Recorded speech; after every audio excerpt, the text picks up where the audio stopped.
সুপ্রভাত বন্ধুরা। আজকে আমার ছেলের সকালের টিফিনের আবদার ছিল এগ স্যান্ডউইচ করে দিতে হবে। তো অগত্যা কী করবো, ছেলের আবদার তো একটু শুনতে হবে, যেহেতু বাচ্চা মানুষ। তাই আমি এগ স্যান্ডউইচ করবার জন্য প্রিপারেশন নিলাম। আমি আগে ফ্রাইং প্যানে একটু বাটার ব্রাশ করে নিয়েছিলাম, দেন একটা ডিম ফাটিয়ে দিলাম অমলেটের মতো, এবং তার ওপরে ব্রেড দুটো দিলাম, এবং মধ্যিখানে একটু চিজ, মানে ওকে তো গোটা চিজটা দেওয়া যাবে না, হ্যাঁ, তাই জন্য আমি একটুখানি কেটে দিয়েছিলাম ছোটো ছোটো করে চিজগুলো। তো এবারে দিয়ে ওটা একটু ভালো করে ভেজে নিয়ে ওকে দেবো টমেটো সসের সঙ্গে, ওকে আমি খেতে দিয়েছিলাম।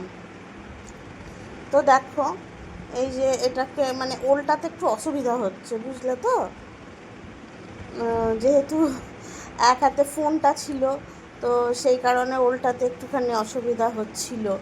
তো ওই এটা করে উল্টিয়ে মধ্যিখান থেকে ওকে কেটে স্যান্ডউইচের মতন কেটে আর ওকে দিয়েছিলাম আর কি।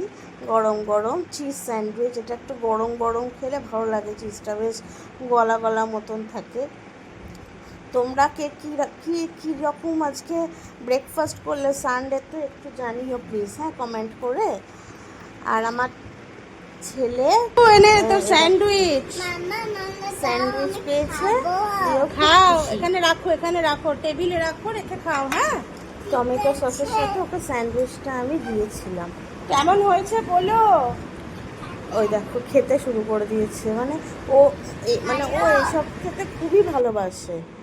আর আজকে আমাদের দুপুরবেলা যেটা রান্না হয়েছিল সেটা হচ্ছে ভাত, ওর জন্য ডিম ভাজা, আলু ভাতে, তারপরে হয়েছিল কলাইয়ের ডাল। কলাইয়ের ডালে গরমেতে মানে বিউলির ডাল খাওয়া খুব ভালো, তাই না, পেট ঠান্ডা করবে। আর হচ্ছে আমাদের জন্য মানে আমার আর আমার শাশুড়ি মায়ের জন্য হয়েছিল অমলেট করে কারি আর এঁচোড়ের তরকারি। আর হচ্ছে আমাদের রাতে যেহেতু রুটি খায় সবাই, তাই জন্য একটু চানা ঘুগনি করে রেখেছি। ছেলের জন্য আর ঝাল ছাড়া তুলে আমাদের জন্য ঝাল দেওয়াটা রেখে দিয়েছি করে, মানে